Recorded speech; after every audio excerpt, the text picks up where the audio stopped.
To keep your eBay store safe, you must follow two main types of rules: selling policies and listing policies. First, selling policies are about your service. eBay requires you to ship items on time, upload tracking numbers quickly, and never cancel an order just because you ran out of stock. Good service keeps your account active.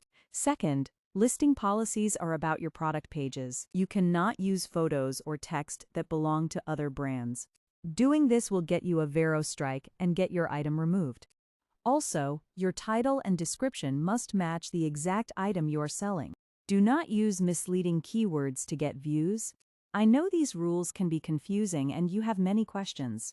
Because I want to explain everything perfectly for you, I am making a detailed Q&A video next.